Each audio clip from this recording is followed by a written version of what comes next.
Bonsoir à toutes et à tous, samedi 3 août 2024, il est l'heure de l'info en mode été sur Puissance Télévisions. On prend tout de suite la direction de Dolencourt au parc d'attractions Nigloland. Chaque jour avant l'ouverture, des centaines de personnes s'activent pour vérifier l'état des attractions, les mettre en route, mais aussi réceptionner les marchandises. Dans les coulisses du parc Nigloland, c'est un reportage réalisé avec Clémentine Coppola, Mathis Grenier et Colin Valéry.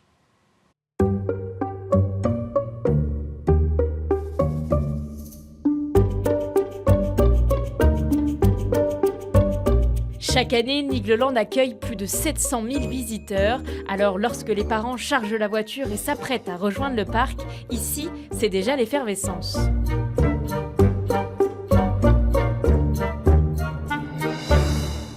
Vous le voyez derrière moi, le parc de Nigloland s'anime, mais avant d'accueillir ses clients, il y a toute une préparation à réaliser en amont et c'est ce que nous avons suivi ce matin.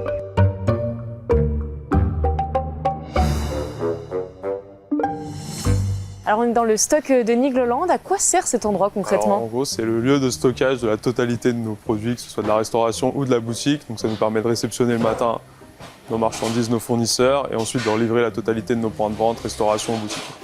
Et ici vous avez une particularité parce que vous faites beaucoup de faits maison. Exactement, donc on a nos pâtes à pizza qui sont faites maison, nos pâtes à crêpes, nos poulets qui sont cuits sur place, nos jambons qui sont brisés sur place. En fait, la totalité des restaurants retravaillent des produits qui sont des matières premières de base, qui sont retravaillés directement en restauration. Et puis le plus aussi, c'est que vous fournissez local. Exactement. À Nigloland, beaucoup d'aliments sont fabriqués sur place, le pain, les légumes, mais surtout les pop-corn, une gourmandise que les habitués connaissent bien. Chaque jour, 250 à 350 sachets sont confectionnés ici.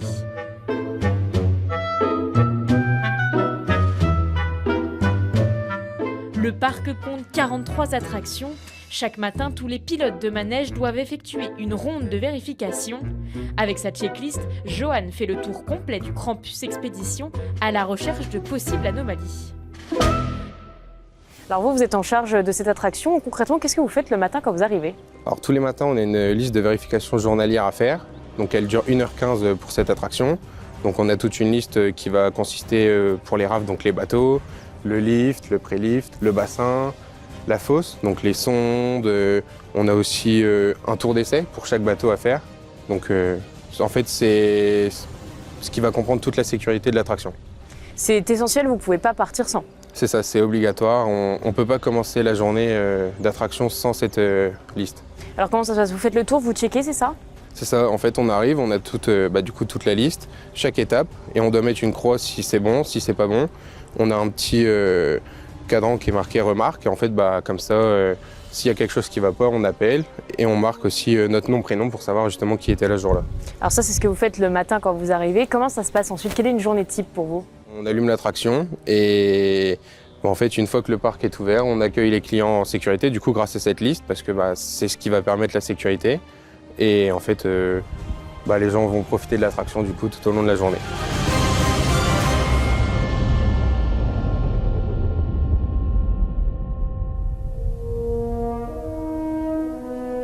Nigloland, c'est 45 hectares de parc très arboré. Tout au long de l'année, le service espace vert fonctionne avec 5 employés permanents et des renforts pendant la saison. Pour entretenir les végétaux du parc, ils sont les premiers à prendre leur poste vers 6 heures. Bonjour Emric. Bonjour. Alors ici on est chez les dinosaures. Quelles ont été un peu vos missions ce matin? Nos missions ce matin, ça a été tout ce qui était nettoyage, taille, enlèvement des mauvaises herbes. Après on a fait le tour du parc, on a soufflé les feuilles, faire en sorte que l'attraction reste propre, avec la mise en valeur des scènes au niveau des dinosaures. Nettoyage, pareil, taille à hauteur, surtout les panneaux indicatifs pour que les gens puissent bien lire les descriptifs sur les animaux.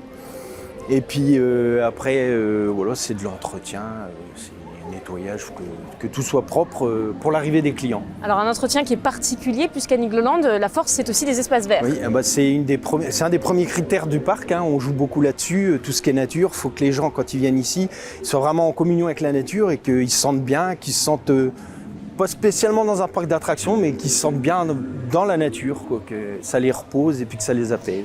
Et donc vous avez donc cette partie entretien, mais vous faites aussi de la thématisation puisque certains végétaux ne correspondent pas à certaines attractions. Oui, exactement, parce que bon, comme par exemple ici, on est sur les dinosaures, donc c'est tout ce qui va être thème climat un peu plus tropical, un peu plus préhistoire. Donc on va avoir tout ce qui va être du bambou, on va avoir du forsythia, on va avoir comme ici du fatsia. Et puis après, on va avoir tout ce qui est fougère, un petit peu de plantes épineuses, que ça rappelle un petit peu le thème des dinosaures, le thème un petit peu préhistorique. Vous l'avez découvert, le parc Nigloland, c'est une énorme fourmilière où chacun a son rôle à jouer, ses missions à effectuer très tôt le matin avant l'arrivée des clients pour ensuite leur proposer un moment de divertissement et de féerie assuré.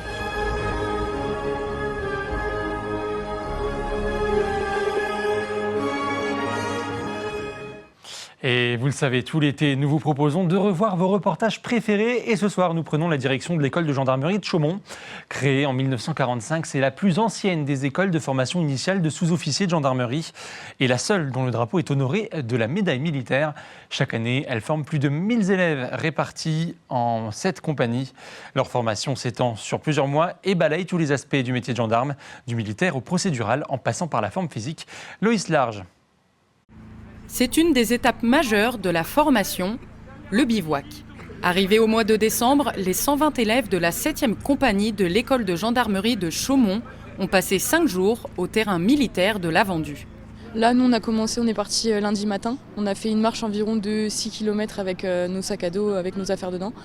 On est arrivé, on a refait une marche, on a fait diverses activités là jusqu'aujourd'hui, comme la capture du drapeau, des courses d'orientation, des prises à partie. Donc c'est-à-dire que le soir, on a des activités aussi, on se poste.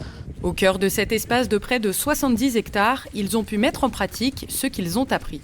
Ça fait vraiment du bien de pouvoir mettre en place tout ce qu'on a appris.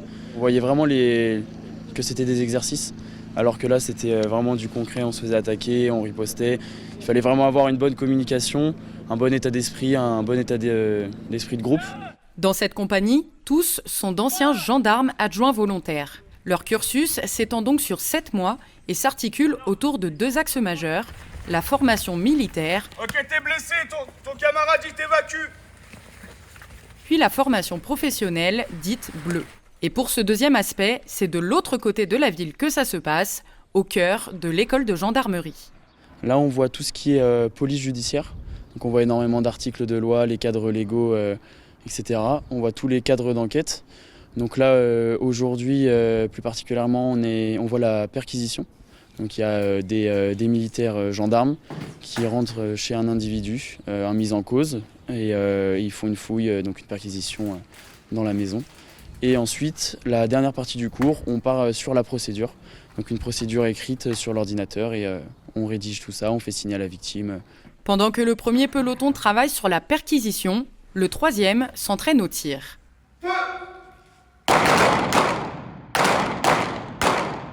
Enfin, la séance de tir numéro 10 qu'on effectue depuis le début de la formation, donc depuis 4 mois.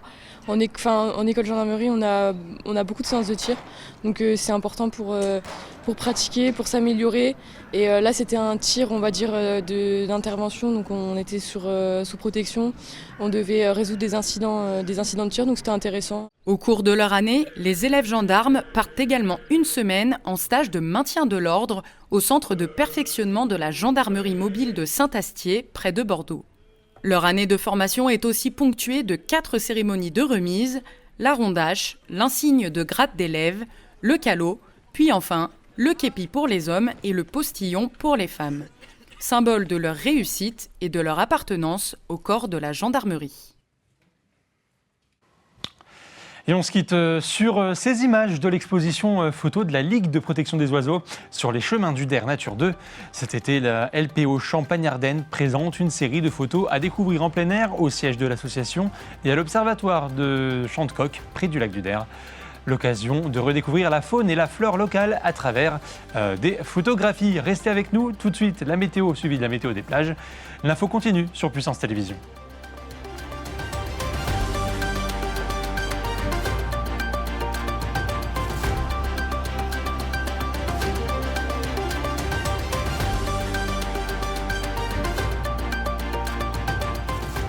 Toute l'actualité en continu à retrouver sur notre site internet et notre application mobile.